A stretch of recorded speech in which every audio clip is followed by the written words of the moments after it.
This is Gerardo Del Real with Resource Stock Digest. Joining me today is the president and CEO of Skyharbour Resources, Mr. Jordan Trimble. Jordan, I'd ask you how you are this morning, but you had some good news that the market's really received well, so I assume you're doing well. I am. Yeah, no, it's an exciting day. It's good to have the results from our winter spring drill program back.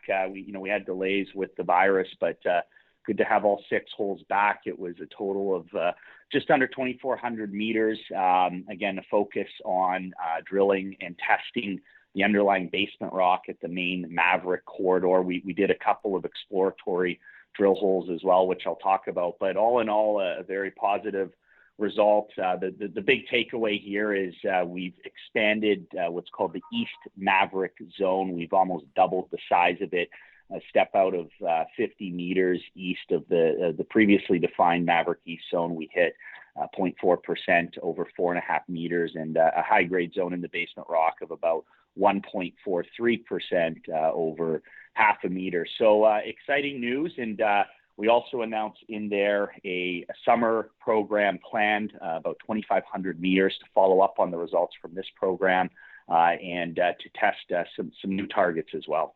Let's talk about that program, because the one thing this release didn't have was the home run, right? We didn't hit that feeder zone that we've been looking for. And again, doubling the high grade mineralization at Maverick is obviously important moving forward. You're adding pounds and you're doing so quickly and efficiently, but we all know, we speculate in the space for that big, huge hit. And I know you still believe it. I know the company still believes it exists. Tell me a bit about vectoring in towards the feeder zone and how you're approaching it moving forward with the upcoming program. Yeah, so I mean, look, there is a lot of work that goes into picking these targets, and as we know with drilling and exploration, you're not going to hit in every hole. We've done a good job, I think, vectoring in on these basement hosted targets. Keep in mind, and as we've talked over the last year or so, there really hasn't been much work historically into the basement rock. So this is relatively untested territory. We know that there are high-grade feeder zones in the basement rock. We believe we've nicked a few of them. We see that with the results where you get some, good grades, but over skinny widths. We think with additional drilling, we will find that, that home run hole, if you will, that is, longer width, much higher grade.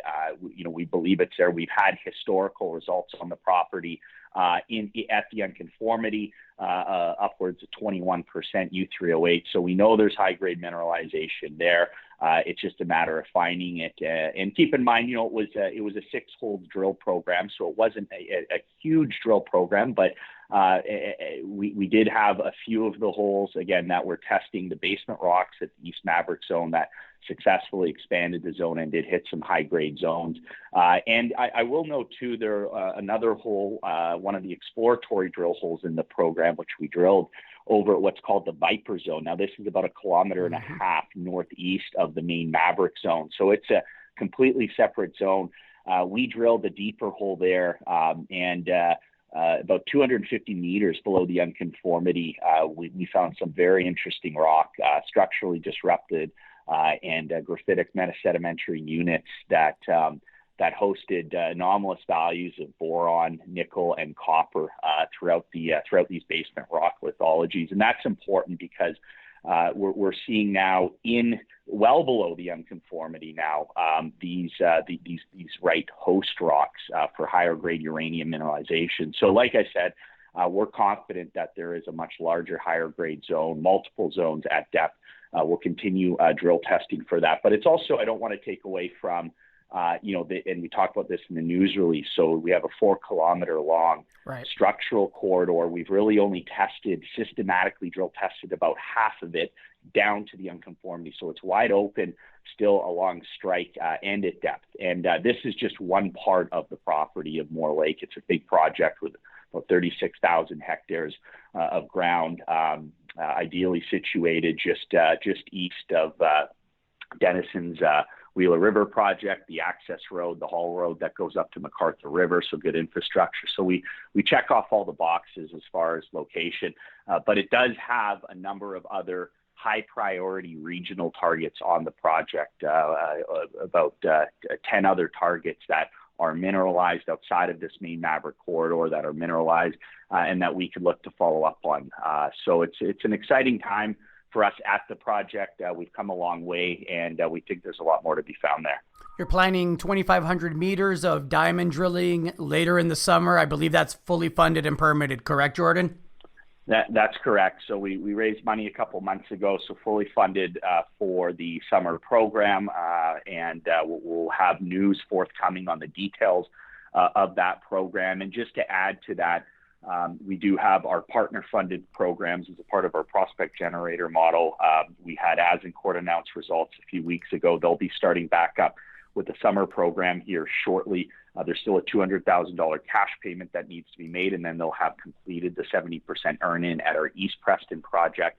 Orano recently completed a large geophysical and field program that they are planning to follow up on with some drilling later in the year.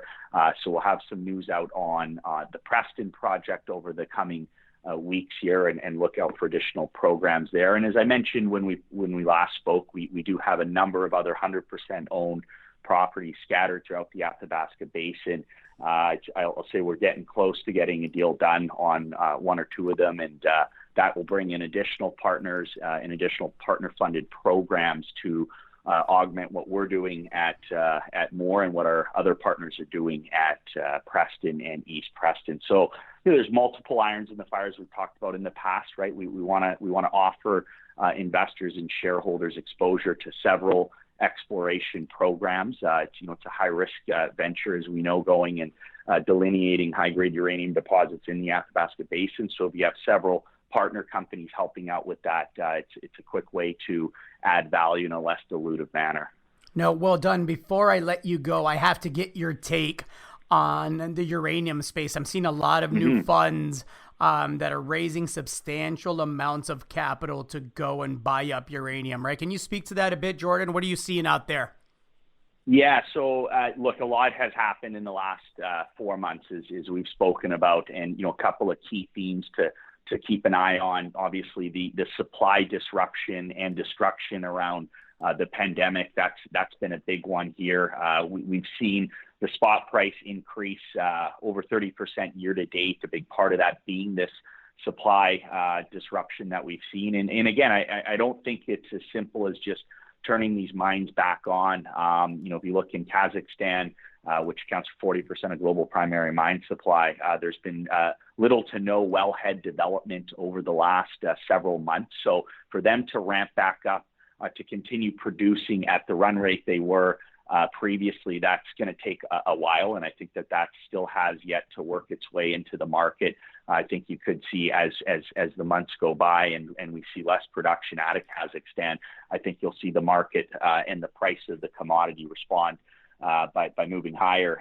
We've seen the spot market drying up, and that's something we talked about in our last interview, where you had in April about 25 million pounds transacted in the spot market. It was the busiest month ever. It slowed down a little bit since then, but we are expecting it to pick back up here in July and August. There's producers are expected, like Cameco, to be in the market buying to deliver into their long-term contracts. So as we see that, those volumes continue to pick up, as we see that market clean out, and as we see less mobile inventory available for sale, that's all going to have, I think, a very positive impact on the market and on the uranium companies. And then last but not least, we talked about the carry trade unraveling. That's a part of that spot market drying up. That's also important, because I think that will be one of the main things that forces utilities back into the market, forces them to get back to some normality in terms of signing long-term contracts. So that's key. And just on the policy front, the Nuclear Fuel Working Group, we know that that's all but come to an end. We have some clarity now. We know that in particular in the U.S., I think we'll see these U.S. nuclear utilities, now that they have some some clarity there, they'll be able to step back into the market. And the Russian suspension agreement is another policy issue, which I think is it's garnering some interest right now. But we're likely going to see the limits on the amount of enriched uranium from Russia to the U.S. at 20%. That's likely to be renewed. And so again, this is collectively, those are issues that I think will help drive new utility buying, in particular from U.S. nuclear utilities, as they get some clarity on where they have to buy from or where they can't buy from. And all of this is going to be positive for the market over the next 6 months. So I do see another leg up with the price over the next 3 to 6 months. It's a good set of factors, both company-wise at Skyharbour and for the space. Jordan, thank you for your time as always, and look forward to having you back on soon. Thanks for having me.